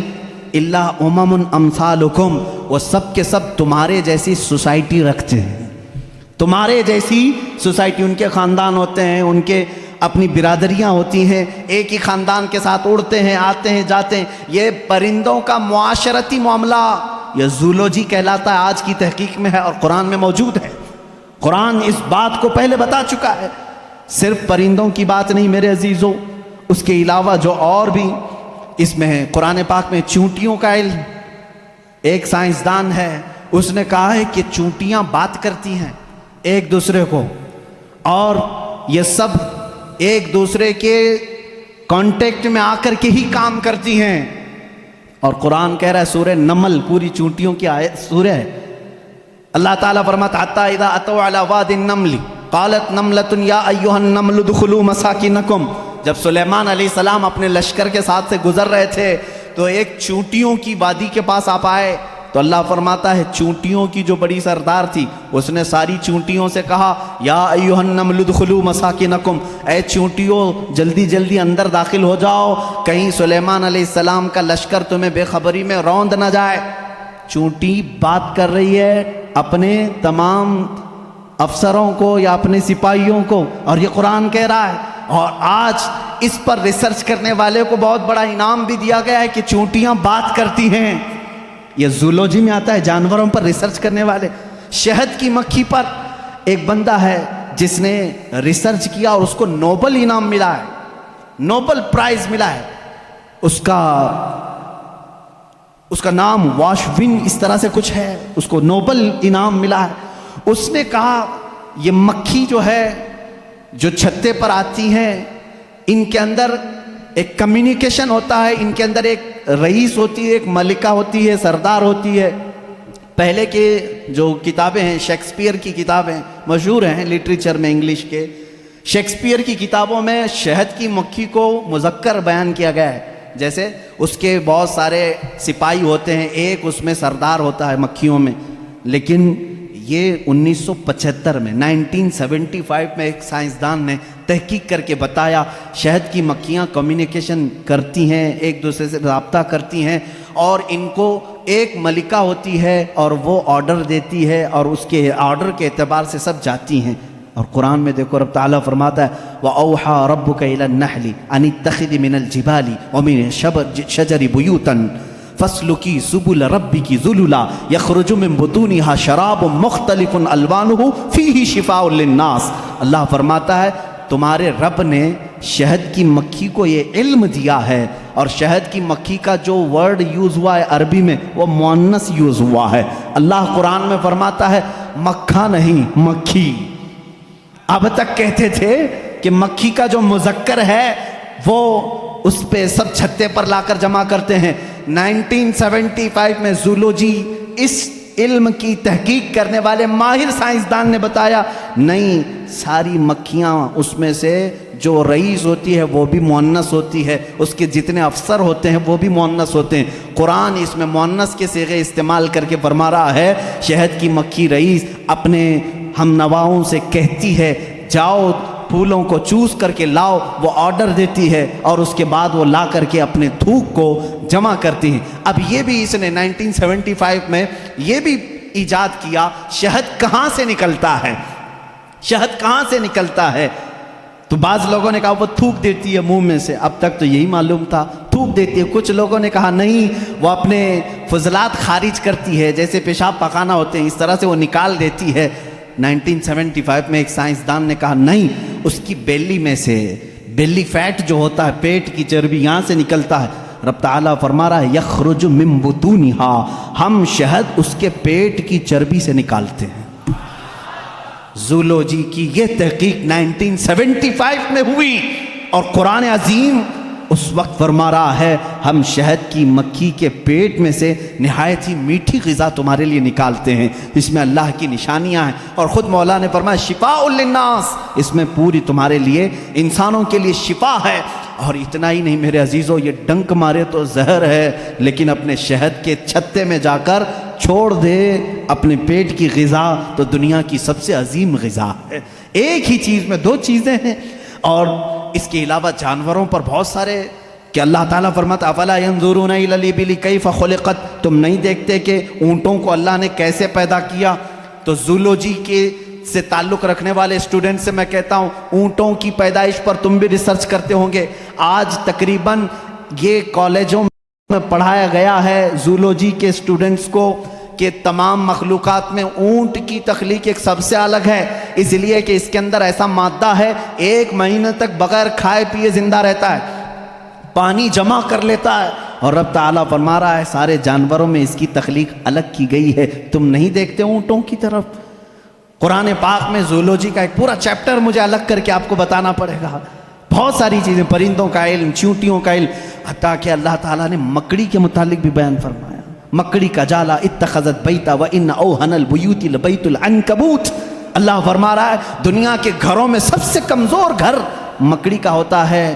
آج تحقیق تقریباً 1950 یا 60 کے بیچ میں ایک سائنسدان نے کہا کہ مکڑی جانوروں میں سب سے کمزور دل والی ہوتی ہے، اس لیے کہ یہ اپنے نر کو ہی مار دیتی ہے، اور قرآن کہہ رہا ہے اتخذت وان اوہن البیوت، بلکہ اللہ فرما رہا ہے سب سے کمزور گھر مکڑی کا ہوتا ہے اور سب سے کمزور دل بھی اس کا ہوتا ہے۔ یہ زولوجی کے چیپٹرز ہیں۔ اگر اس کے بعد اور تھوڑا سا نکلو گے تو پھر میں اگر آپ کو آگے لے جاؤں میڈیسن کے بارے میں، قرآن نے کیا کیا کہا ہے، بہت بڑا ایک طویل چیپٹر ہے۔ میڈیسن، دوائیوں کے متعلق قرآن میں پورا علم موجود ہے۔ شہد کو ہی لے کر کے آج ریسرچ ہوئے ہیں. شہد کے اندر اللہ نے فرمایا فیہ شفاء للناس، اس میں لوگوں کے لیے شفا ہے. اور ورلڈ وار 2 کے ٹائم پہ، سیکنڈ ورلڈ وار کے درمیان اکثر زخمیوں کو شہد لگا کر کے صحیح کیا گیا. آج بھی جو جدید ترقی یافتہ کنٹریز ہیں ان کے ہاں شہد پر ریسرچ ابھی بھی چل رہا ہے، اور انہوں نے کہا ہے کہ اس میں وٹامن کے پایا جاتا ہے جو کسی دوسری چیز میں ہوتا ہی نہیں ہے. یہ زخموں کو بہت جلدی ختم کر دیتا ہے اور زخموں پر فنگس آنے نہیں دیتا، انفیکشن آنے نہیں دیتا. رب فرما رہا ہے فیہ شفاء للناس. میڈیسن کا تذکرہ کیا قرآن میں نہیں ملتا؟ میڈیکل کے اسٹوڈنٹس اور اگر آگے آئیں تو میں ایمبریالوجی کے متعلق بتاؤں آپ کو. ایمبریالوجی کیا ہے؟ یہ علم الجنین، بچے کی ولادت کے جو معاملات ہوتے ہیں اس کو ایمبریالوجی کہتے ہیں. ڈاکٹرز ہوں گے وہ سمجھیں گے ہماری بات کو. ایمبریالوجی ایک پورا کا پورا علم ہے، اور انہی کی باتوں سے میں آپ کو بتاؤں. ایمبریالوجی میں کہا گیا ہے کہ سب سے پہلے پانی کا ایک قطرہ مرد کے نطفے سے گا کر ماں کے رحم مادر میں جمع ہوتا ہے. پہلے قرآن کی آیتیں پڑھو. وَلَقَدْ خَلَقْنَا الْإِنسَانَ مِنْ سُلَالَةٍ مِنْ طِينٍ ثُمَّ جَعَلْنَا النُّطْفَةَ عَلَقَةً فَخَلَقْنَا الْعَلَقَةَ مُضْغَةً فَخَلَقْنَا الْمُضْغَةَ عِظَامًا فَكَسَوْنَا الْعِظَامَ لَحْمًا. اللہ تعالیٰ نے اس آیت کو، اس طرح کی آیت کو 3 یا 4 مرتبہ انسان کی تخلیق کیسے ہوئی. رب فرماتا ہے اللہ تعالیٰ نے نطفے سے تمہیں پیدا کیا، نطفے سے. اچھا، میں ایک ڈاکٹر صاحب سے بات ہو رہی تھی، انہوں نے کہا پورا نطفہ جو ہوتا ہے انسان کا، منی جو مرد کی ہوتی ہے، اس میں ایک بار کی منی میں تقریباً 30 لاکھ سپم ہوتے ہیں. جو جراثیم، جس کو کیڑا یہ لوگ کہتے ہیں، جو جا کر کے عورت کے اوم میں، یعنی اس کے بیضے ہوتے ہیں، انڈے ہوتے ہیں، اس میں ٹکراتا ہے اور جا کر کے فکس ہو گیا اگر ایک جراثیم، ایک کیڑا، ایک سپم کا، تو پھر بچے کی ولادت وہاں سے شروع ہوتی ہے. تو انہوں نے کہا کہ 30 لاکھ میں سے ایک ہی جاتا ہے، 30 لاکھ میں سے ایک ہی جاتا ہے. اور رب تعالیٰ کے اس کلام پر قربان جاؤ، اللہ فرماتا ہے سلالۃ من ماء مہین، کہ جب تم نطفہ ڈالتے ہو تو بہت سارے پانی میں سے جو اصل ہوتا ہے مولا اسی سے پیدا کرتا ہے. سلالہ کہتے ہیں سب سے قیمتی چیز، اس میں سے جو اصل ہے اسی سے پیدا کرتا ہے. 30 لاکھ اگر سپم میں جراثیم آئے ہوں، صرف ایک ہی سے پیدا کیا جاتا ہے. پھر اس کے بعد اللہ تعالیٰ نے فرمایا ہم اس کے ذریعے سے علقہ بناتے ہیں. علقہ کیا ہے؟ مضغہ کیا ہے؟ علقہ بستہ خون ہے. بستہ خون مطلب خون جیسے ہوتا ہے. میں نے ایک ڈاکٹر سے پوچھا اس میں ہی انٹرنیٹ پر، تو انہوں نے ایک تحقیق مجھے بھیجی کہ ایمبریالوجی کے شروع کے دنوں میں یہ ہوتا ہے کہ جیسے جونک ہوتی ہے نا، جونک ایک کیڑا ہے، چپک جائے تو چھوڑتا نہیں ہے. تو علقہ قرآن میں ذکر ہے، میں اس پر پڑھ رہا تھا. علقہ جیسے چنگم والی چیز ہوتی ہے، چپکنے والی، اگر خون کے چپکنے والے حصہ کوئی بن گیا تو اس کو علقہ کہتے ہیں. اور آج ڈاکٹرز کہہ رہے ہیں نطفے کے بعد اگر سب سے پہلے بچے میں کچھ بنتا ہے تو وہ گم ٹائپ کا ایک خون بنتا ہے جس کو قرآن بتا رہا ہے. یہ ساری چیزیں سونوگرافی کے بعد معلوم ہوتی ہیں، اسکین کرنے کے بعد معلوم ہوتی ہیں. اور اس کے بعد مضغہ ہے، گوشت کا ایک لوتھڑا، اس میں اللہ تعالیٰ نے جو مضغہ لفظ استعمال فرمایا، اس کا مطلب کیا ہے یہ بھی ڈاکٹرز اس کی بھی تسلیم کریں گے. ایک بہت بڑا سائنسدان ہے، اس سے پوچھا گیا 3rd سٹیج ایمبریالوجی سٹیجز میں سے 3rd سٹیج کیا ہے؟ تو اس نے ایک لمبا سا آٹا یا کچھ چنگم لیا، اس کو دانتوں میں رکھا، چبا کر کے دکھایا، ایک لمبا کیڑا اور اس پر دانتوں کے نشان، دانتوں کے نشان. ڈاکٹرز جب اسکیننگ کریں گے تو ان کو یہ پتا چلے گا کہ پہلے ماں کے پیٹ میں ایک لمبی چیز بنی جس پر دانتوں کے نشان جیسے. قرآن نے مضغہ کہا. مضغہ کیا چیز ہے؟ جب عربی میں اس کا ترجمہ دیکھا گیا تو ایسی چیز جو لمبی ہڈی ہو اور اس میں جگہ جگہ سے کاٹا گیا ہو، مضغہ اس کو کہتے ہیں. اور ڈاکٹرز کل 100% اتفاق کرتے ہیں کہ 3rd سٹیج میں جب یہ بچے کی ولادت آتی ہے تو اس کی صرف ریڑھ کی ہڈی بنی ہوتی ہے جو پیٹھ پر ہے، جس میں جگہ جگہ گانٹھ ہے، ایسا لگتا ہے جیسے کسی نے کسی چیز کو چبایا. یہ قرآن میں ایمبریالوجی کا فلسفہ موجود ہے. اگر یہ سٹیجز میں بتاؤں 9 مہینے تک بولنا پڑے گا نا، بچے کی ولادت 9 مہینے بعد ہوتی ہے. ایمبریالوجی کے بہت ساری چیزیں ہیں. اور اللہ میں آپ کو یہ بتاؤں سب سے پہلے چیز کیا بنتی ہے انسان کی، یہ بھی تحقیقات سائنس کر چکا ہے.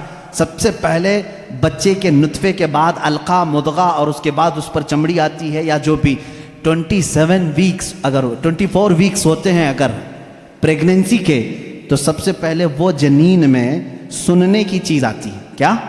سننے کی چیز. اس کے بعد اس کے اندر محسوس کرنے کی، دیکھنے والی چیز آ جاتی ہے 27 ویکس کے بعد. پھر اس کے بعد اس کی ہارٹ بیٹ بھی شروع ہوتی ہے.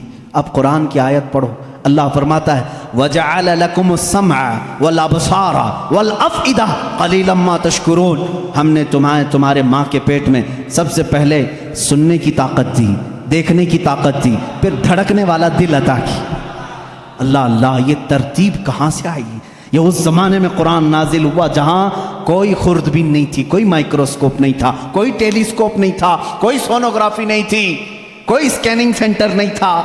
جب قرآن یہ بتا رہا ہے وہ لوگ اس وقت ماؤں کے پیٹ میں کیسے بات جان سکتے تھے؟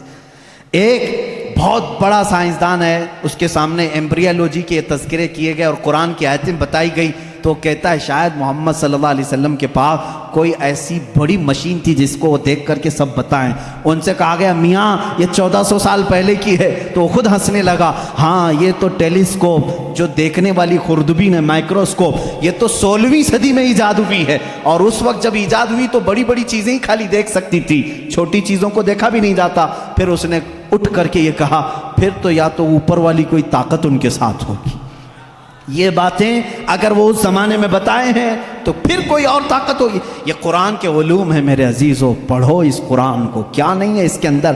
اب میں اگر ایمبریولوجی ہو گئی بات، اس کے علاوہ اور ہائیڈرولوجی، زمین کے معاملات، پانی کے تبخیر کا سب سے پہلا مادہ قرآن نے بتایا.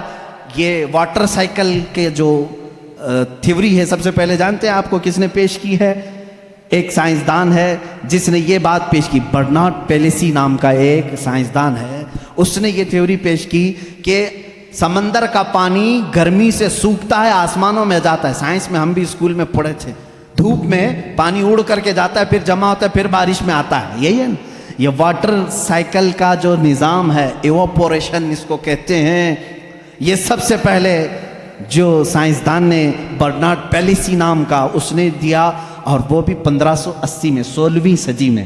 اب آؤ قرآن کیا کہتا ہے؟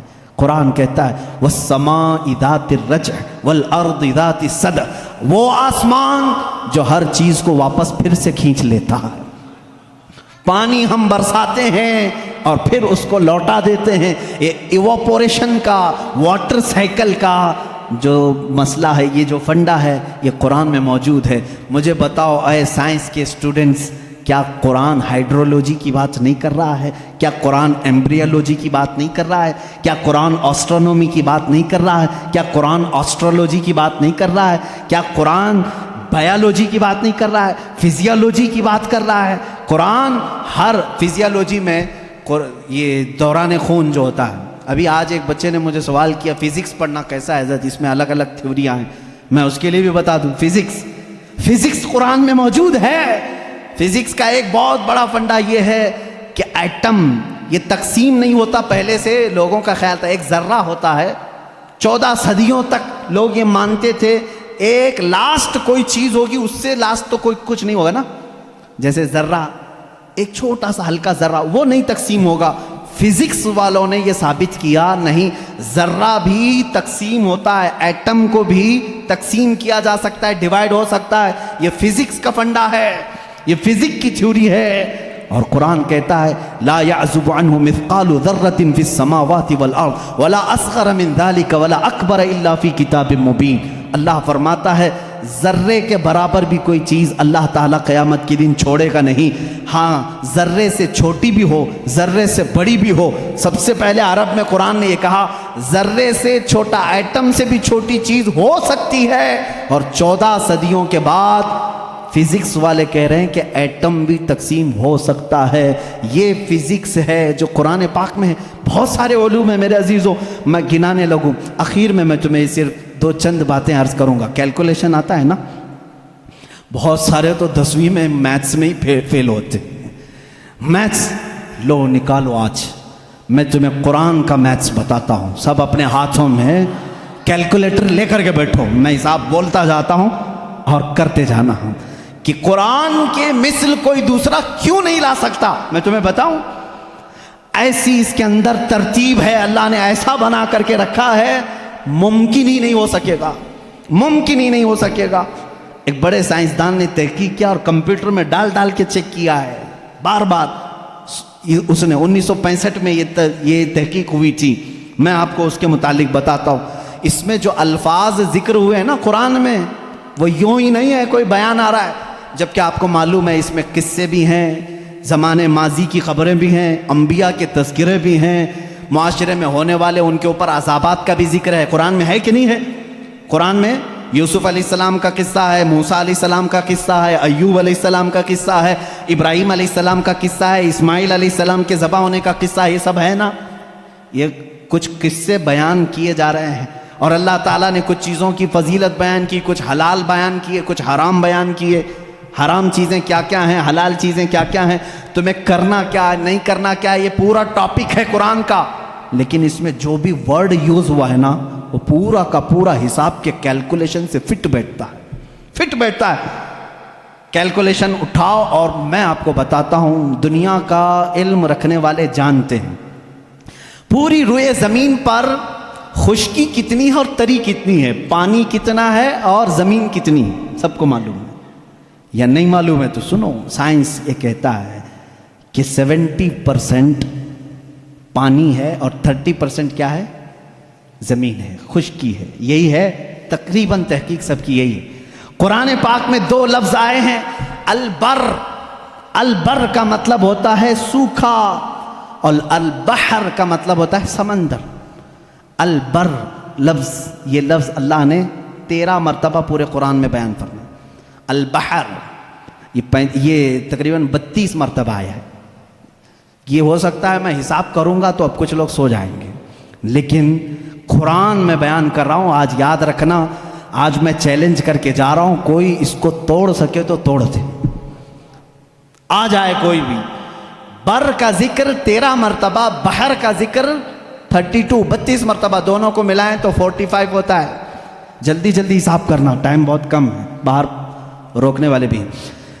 تو یہ دونوں 45 ہوتے ہیں۔ 100% اگر کائنات ہے، 100% اگر پوری دنیا ہے، تو 100 کا پرسنٹیج نکالو 45 میں سے، 45 رکھو اور اس کے بعد 32۔ 100% کا 45 دونوں ملا کے 45 ہوا، اس کے بعد پرسنٹیج پہلے 32 نکالو گے، اس کے جواب میں تمہارا کیلکولیشن دے گا 70، اور 13 ہے نا یہ بر کا ذکر، سوکھائی کا ذکر 13 ہے۔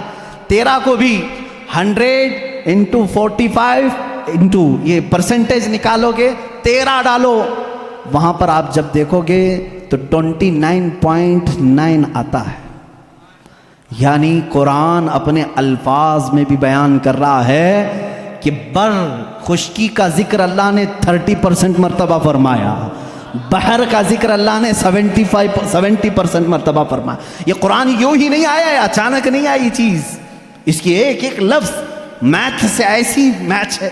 اب کچھ الفاظ ایسے ہیں اللہ تعالیٰ نے اس کو ایسا جوڑ کر کے رکھا، دنیا آخرت۔ اپوزٹ میں اگر آپ کو پوچھوں گا تو آپ بتا دیں گے دنیا کا اپوزٹ کیا ہے؟